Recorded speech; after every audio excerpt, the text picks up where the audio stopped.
Olá, voltamos aí. O que nós vamos ver? Termometria. Então, vamos ver aí o que significa termometria. Metria, medida térmica, medida de temperatura.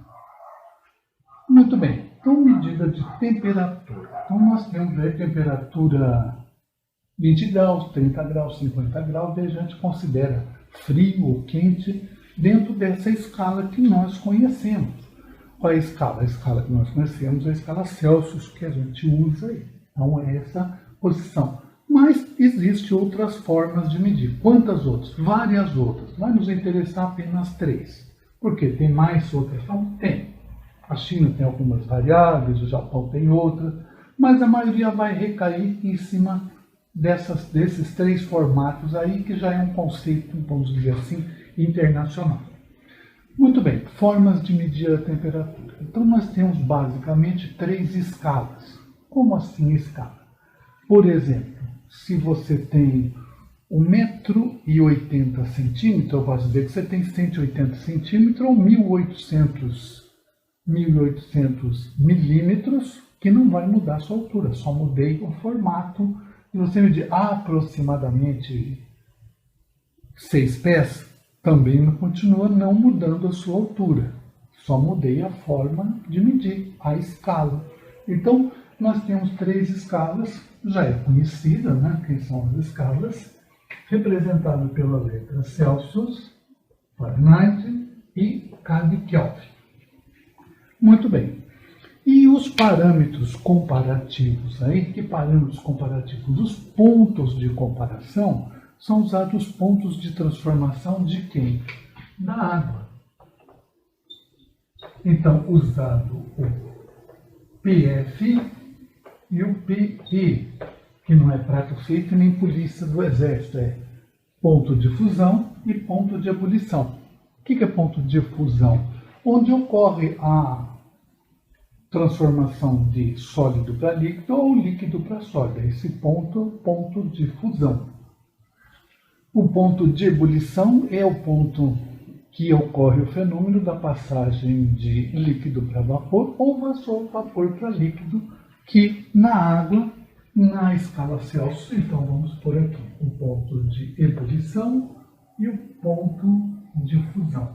Na escala Celsius, vamos fazer assim, sim para as escalas.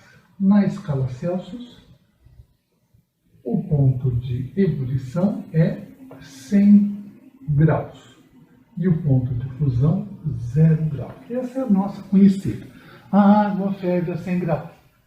A água se transforma em gelo a 0 graus. Aqui onde nós estamos, nível do mar, sim, bem aproximado. Então, usamos esse valor.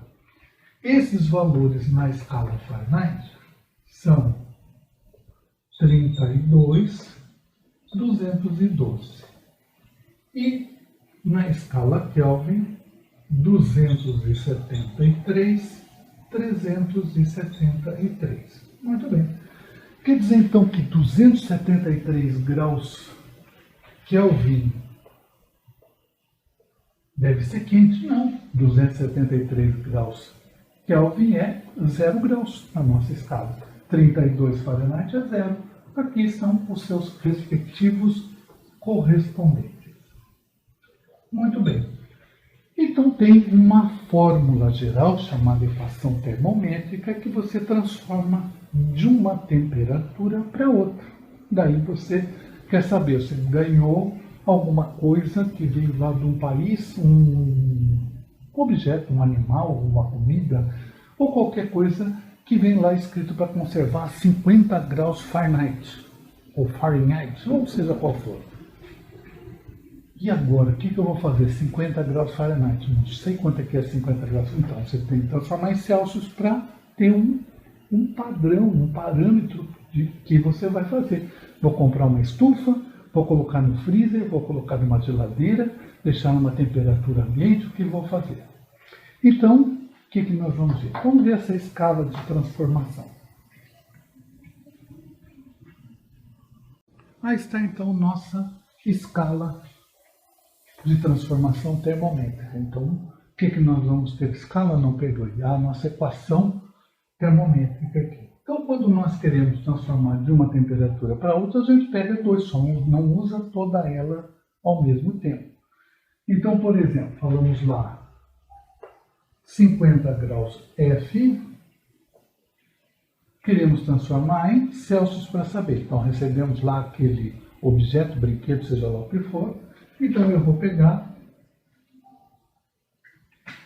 esta parte aqui. Eu quero saber disto para isto. Então, na nossa fórmula, só pegamos essa parte. Eu não pego os dois sinais iguais. Então, vou pegar só aqui. C sobre 5 igual a F menos 32 sobre 9. E aí você vai fazer C sobre 5, 50 menos 32 sobre 9. Pode fazer essas continhas aqui e agora faz lá o regra de 3 simples, aí como você quiser.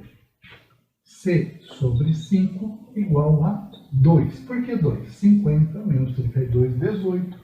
18 dividido por 9, 2. O 5 está dividindo, passa multiplicando. Temos que a temperatura é 10 graus na escala Celsius. Então, 50 graus da escala Fahrenheit é igual a exatamente 10 graus na escala Celsius. Muito bem.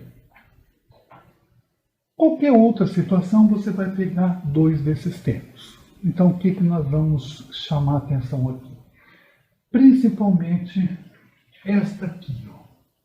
Celsius e Kelvin aparece bastante em outros estudos da química e da física e química, que você não seja termometria, que você tem que fazer isso. As fórmulas, as equações envolvidas são na escala Kelvin, por exemplo. Temos essa aqui, ó. Ou vamos fazer diferente.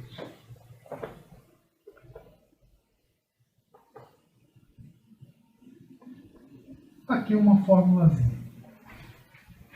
Pressão, volume, aqui uma constante, número de mol e temperatura em T maiúsculo, quer dizer que é Kelvin. Vê a temperatura, um Tzão desse aqui maiúsculo, você vai fazer Kelvin.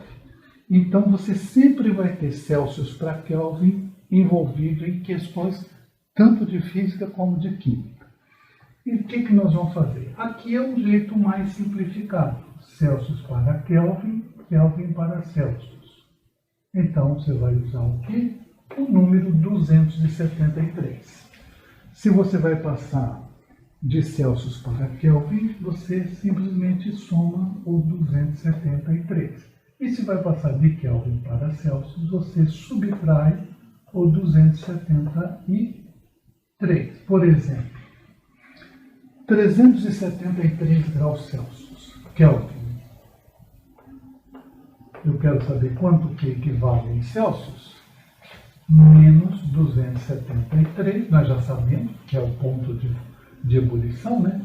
373 menos 273, 100 graus Celsius, ou seja, o ponto de ebulição. Muito bem. Mais um detalhe também bastante comentado é chamado o zero absoluto. Que seria zero absoluto. Então, vamos ver. 0 graus.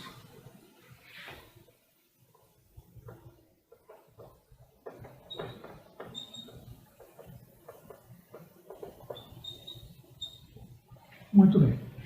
Pense que essa temperatura, que corresponde a menos 273 graus Celsius, vírgula alguma coisinha, vamos usar o menos 273 graus Celsius. Tá? Imagino que seria menos 273 graus Celsius. Disse que é o zero absoluto. O que ocorre no zero absoluto? Ocorre que você tem a menor quantidade de energia na matéria. Você até que aquele movimento vibratório das moléculas para. Que movimento vibratório? Se eu tenho um corpo que tem formado por moléculas, substância, corpo, seja o que for, se ele for sólido, que ele já vai estar sólido nessa temperatura, que se ele é sólido, as moléculas vibram entre si. Conforme ele vai esquentando, elas vão vibrando mais, tem mais energia, e daí, conforme a energia aumenta, eles passam de sólido para líquido, de líquido para vapor, que é, os níveis vão aumentando de energia dessa forma.